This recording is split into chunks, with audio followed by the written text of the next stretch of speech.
গছ বন ফুল পাত চৰাই চিৰিকটি সকলোৱে একেলগে উলাহতে বিহুটোক আদৰি আনে।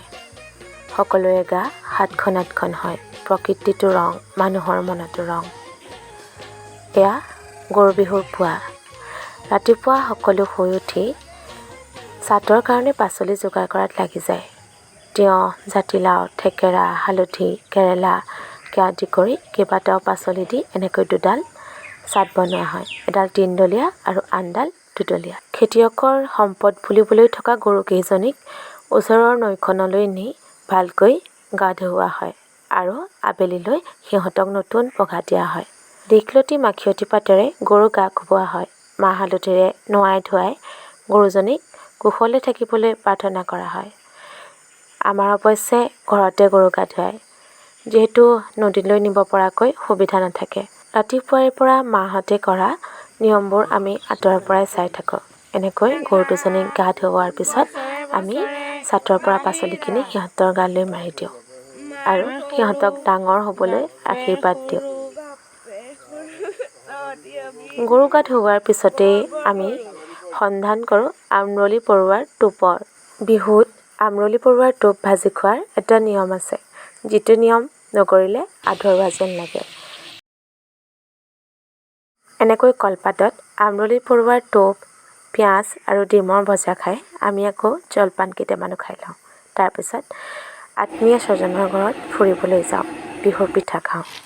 ৰাতিলৈ মাছ 100 এবিধ শাকেৰে ভাত সাজ খাওঁ। গৰু বিহুৰ দিনাখনেই পতা নেপালেও মিক্সিতে হ'লেও কিন্তু জেতুকা পিচিবই লাগিব। কাৰণ বিহুত জেতুকা লোৱাটো এটা পৰম্পৰা আৰু ই ছালৰ বাবে বহুত উপকাৰী। তাৰ পিছৰ দিনা হৈছে মানুহৰ বিহু। ৰাতিপুৱা শুই উঠি মাহ হালধিৰে গা পা ধুই সকলোৱে ঘৰত বনোৱা পিঠা পনাৰে একেলগে চাহ খোৱা হয়। সৰুৱে ডাঙৰক সেৱা কৰে আৰু ডাঙৰেও সৰুলৈ অনা মৰমৰ উপহাৰবোৰ দিয়ে। এইবাৰ দেখিছেনে, মই আৰু ভণ্টীয়ে নিজৰ পইচাৰে মা দেউতা আৰু বাখৰলৈ উপহাৰ কিনিছোঁ। এইবাৰ মনটো ভাল। নিয়ম বুলি মানিয়েই প্ৰত্যেক বছৰে এনেকৈ ভণ্টীয়ে আৰু বাখৰে মোকো সেৱা কৰি তামোল দিয়ে আৰু মই সিহঁতক আশীৰ্বাদ দিওঁ। আচলতে আমি বন্ধু হৈহে থাকি বেছি ভাল পাওঁ, যদিও এনেই কেতিয়াবা এনেকৈ সন্মান দি মৰম দিও ভালেই লাগে দিয়কচোন।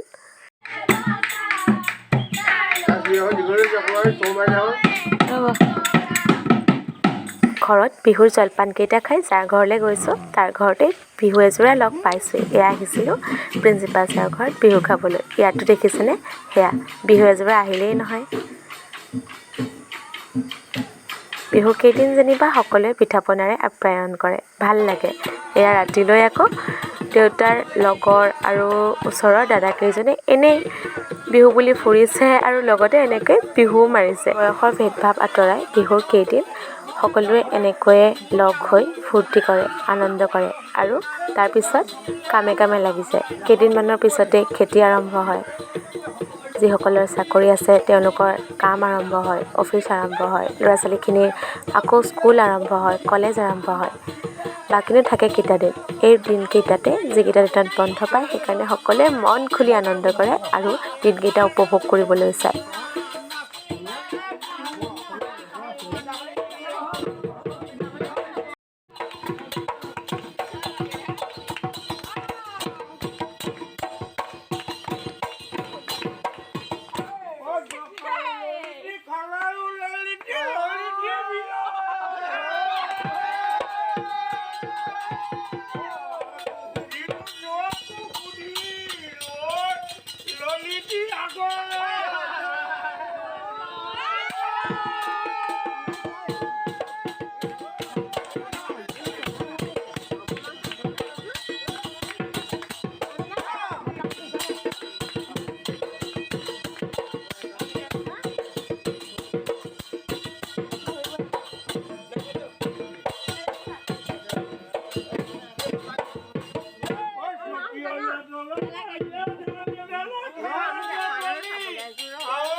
সকলোৱে এনেকৈ বিহু নাচি থাকোঁতেই, বিহু গাই থাকোঁতেই বিহুত 3 নম্বৰ দিনটো পাই গ'লেহি নহয়। 3 নম্বৰ দিনাখন আকৌ দৈ পইতা খাই বিচনীৰ বাহ লোৱাৰ নিয়ম থাকে। আমাকো মায়ে দৈ পইতা খাবলৈ দিয়ে, লগতে বিচনী এখন লৈ বিচি থাকে আৰু তাৰপিছতহে বিচনীৰ বীজ নাইবা ফেনৰ হাৱা লোৱাৰ নিয়ম থাকে। কিন্তু আমি এইবাৰ যিহে হৈছিলে অৱস্থা, আগতীয়াকৈ ফেন লৈয়ে দিছিলোঁ। বতৰে অসুবিধা কৰিলেও কিছুমান নিয়ম মানি ভাল লাগে আৰু এনেকৈ যে বিহুকেইদিন খাই বহুতেই ভাল লাগে।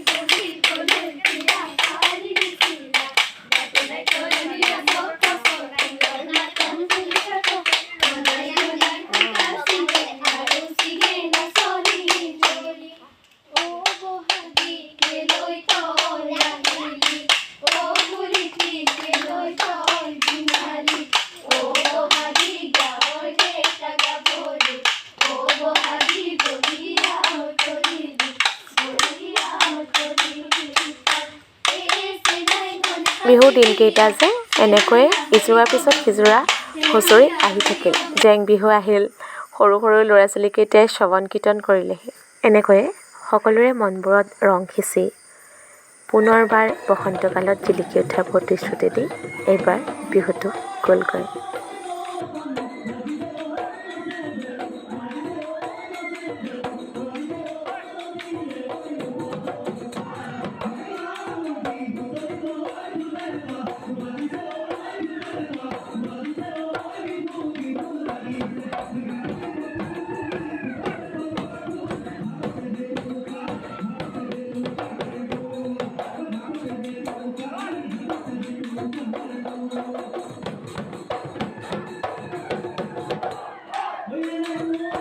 এই ভিডিঅ'টোৰ জৰিয়তে আমি বহাগ বিহু বুলি পালন কৰা কিছুমান পৰম্পৰা উপস্থাপন কৰিছোঁ। সকলো শুদ্ধ নহ'বও পাৰে, ক'ৰবাত ভুল থাকিও যাব পাৰে আৰু ইমান কম সময়তে মই সকলোবোৰ পৰম্পৰা ৰীতি নীতি সামৰি ল'বলৈ পৰাও নাই। আপোনালোকক মাত্ৰ এটাই অনুৰোধ, যিসকলে মোৰ ভিডিঅ'টো চাই আছে মোৰ এই চেনেলটো ছাবস্ক্ৰাইব কৰি যাব আৰু কমেণ্ট কৰিব। লগতে যদি ভাল পালে আমাৰ পৰম্পৰাখিনি আনকো দেখুৱাব। কিবা যদি ভুল হৈছে সেইখিনি ক্ষমা কৰি দিব দেই। সকলোকে ধন্যবাদ।